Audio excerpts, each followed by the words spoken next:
Accept your nomination for President of the United States. Accept your nomination for President of the United States. We don't turn back. We leave no one behind. We pull each other up. Now is a time to restore the promise of America. If you want to be president, you owe the American people the truth.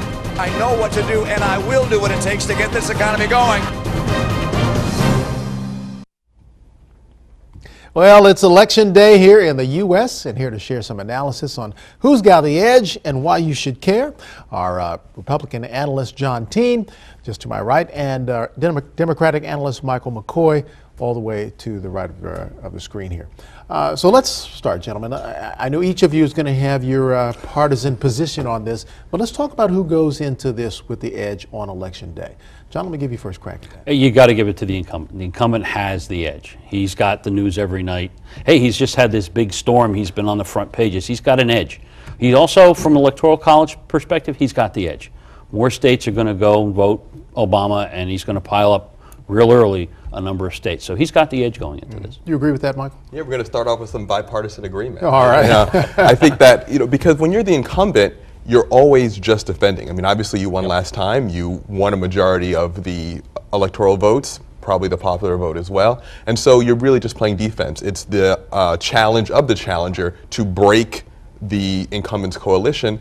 And it's a difficult challenge, and that's what Mitt Romney is up for tonight. Let me ask you about demographics. Romney, according to the pundits, has a majority of white men. The president, majority of minorities. And the pundits say that white women may decide this election. Do you agree with that? Yes, particularly professional women, women who have jobs.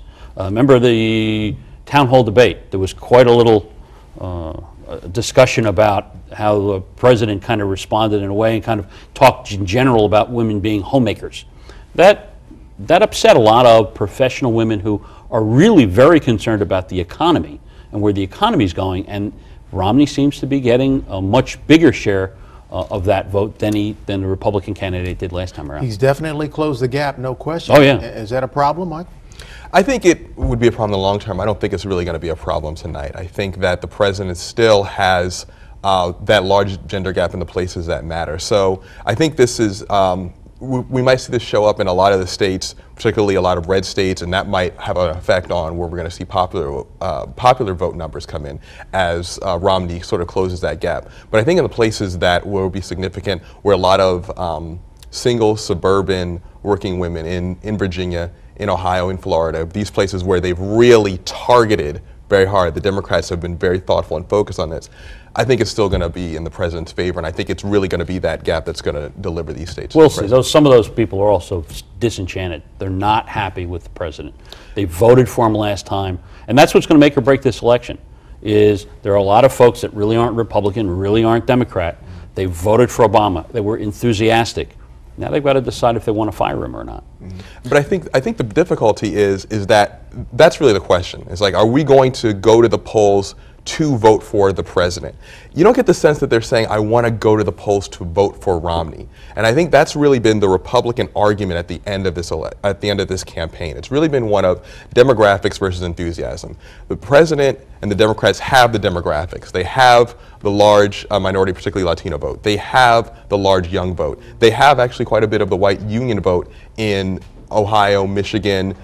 They're actually starting to slip a little bit, surprisingly, in Pennsylvania. They have all these votes. The question is, do they have the enthusiasm to get them out? No one's really saying, it's like a few of these swing voters are saying, I'm running to the polls to vote for Mitt Romney. The question is, will I walk to the polls for the president? And it's a question. But for the challenger, it's always, does his people come out? Challengers win because they're voting against the incumbent. And obviously with this race so close, there are a lot of people that were for Barack Obama who now are not really sure. They're like, he didn't do what he said he was going to do. I'm not really enthusiastic. I've been laid off 3 times in 4 years. I don't even know if I'm going to vote. Will they show up and they vote against Obama and for Romney? And it's so tight. Let me ask you this question. Key states are point apart. How much does it help or hurt Mitt Romney that the Republican Party is more in a sense of let's vote Obama out as opposed to let's vote Romney in? You're going to have a core within the Republican Party that's going to go out and they're going to vote for Romney because they believe. But this race is going to be won or lost by a group of voters who are going to decide whether or not they want to keep Barack Obama for another 4 years. We've been talking and hearing a lot about popular vote versus electoral vote. Which is more important here? Electoral vote. Yeah, clearly. Bottom line, that's what wins the election. Popular vote is popular vote, but our Constitution is very clear. The Electoral College is what makes or breaks this, and that's in order to try to give some semblance of balance between smaller states and larger states, so that everybody kind of has an equal say. And we go in tonight, and it's a very tight race. We've had this controversy erupt during the last Bush election, the popular vote versus the electoral vote. Do either of you sense that there may be a constitutional battle coming up over this? I doubt it. I mean, I think it'll always, every time this happens, there's a furor, and people will say, "Isn't this terrible?" But I think at this point, I think the problem with the 2000 election, it wasn't really that there was a popular electoral split. I mean, that's always problematic. But the real problem was, were the votes counted the way they should have been? So if it happens to be, which is, I mean, the projection could be, I mean, if there's a split, it's going to be that people expect Romney will win popular, the president will win electoral. And again, I'm sure there'll be a discussion about, you know, what's wrong with the system, but it takes so much to actually change the Constitution. And so what the conversation is starting to go towards is some states are saying, well, you know what we may do is we may award our electoral votes to whoever wins the popular vote. I mean, that's the only way I could really imagine it moving that direction, but states almost lose power by doing that, so I think we're going to be stuck in a status quo. And every state has a different way of distributing those electoral votes. Some it's you win a congressional district, you get a couple of electoral votes. Other states, you win the popular vote in the state, you get them all. So I really don't see it happening unless we land up in a situation we did several elections ago when it's so close or there's a problem with voting machines and it lands up at the Supreme Court again. But I think this election is going to be pretty straightforward. We'll know by 9 o'clock, 9:30 where we're going. Early call, okay. And as a final point, I think also we may see a difference if we see that Romney won the popular vote because he overperformed in red states. I doubt we'll have this debate.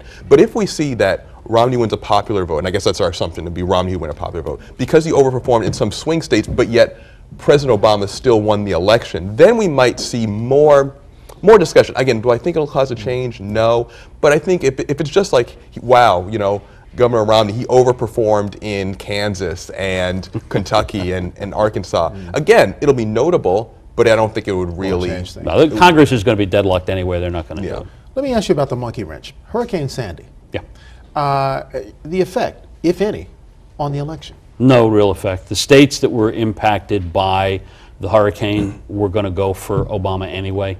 They're not key states. They're not swing states. So New York, New Jersey, Connecticut, you know, everybody knows which way they're going to vote. Really not a big deal. I think it helped in terms of giving the president a national platform to display, I'm president, I'm in charge, I'm flying in, I'm comforting people, I'm getting aid to people. I think that helped. I also think it slowed the momentum of the Romney machine because he essentially had to take a few days off and he had to kind of change his schedule. So in that respect, yes, I think it. Where I was going with this is that the Republicans' golden child, Governor Christie, aggravates the party, lauding the president, which came as a surprise God to a lot of people. forbid he supported the president who came in to help the people who elected him. He's doing his job. And Christie made it quite clear. He said, listen, I know how I'm voting and two other people know how I'm voting. Mitt Romney and the president. They both know what I'm doing. He's just saying, hey, thank you, Mr. President. You're helping out the people who elected me. You know, I'll tell you what. I think that after two debates, the president somewhat put aside his poor performance in the first debate. It was really Hurricane Sandy that I think put that away when you had the president standing next to Chris Christie and Chris Christie giving effusive praise to the president.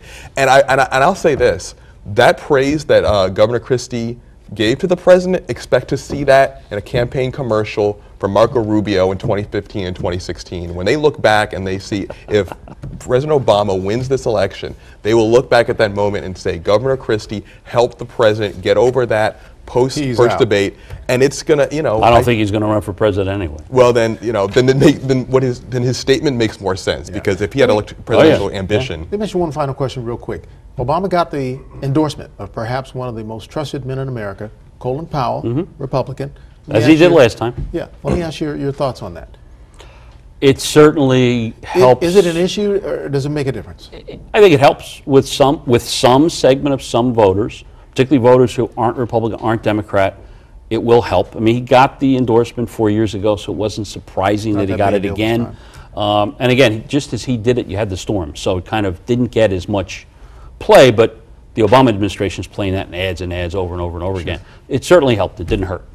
You know, this might be counterintuitive for me to say, but I actually don't think it mattered that much. I think if he had not gotten it, that would have been a big card that Romney could have played. I don't think the Colin Powell endorsement mattered for the reason you mentioned. He endorsed him 4 years ago. I think the Mayor Bloomberg endorsement, and I think it came so late they haven't had a chance to play it up. I think that really mattered because you could really tell the mayor was on the fence. I don't know about that. You could tell he was on the fence. Yeah, and for him to come in at the last second and say, you know what, Hurricane Sandy shows just how important it is to have a president who believes in the power of the federal government to do right things, and a president who actually is going to do something about climate change. I think that. But Bloomberg, I think, lost all credibility.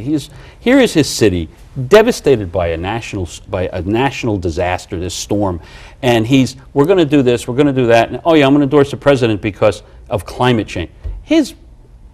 What are you thinking? Get the power back on. Get food to people. Well, it's not like that took a lot of time out of his day to endorse the president. And I think in places where I think this reminds people how important it is to actually have a government who is going to be responsive, and it does. It reminds people that it's really President Clinton, President Obama, really strong on people FEMA. in New York were voting President for Obama Bush, anyway. Well, it's not that it matters there, but it may matter in New Hampshire. It may matter in certain places. And believe me, New Hampshire is not going to listen to the mayor of New York City. On that note, we're going to stop. We're out of time. But guys, thanks. Always a pleasure. And of course, we'll look to have you through the evening and into tomorrow to talk more about the election. Great. We'll see you then. John Tiene, Mike McKoy, thanks. Thank you.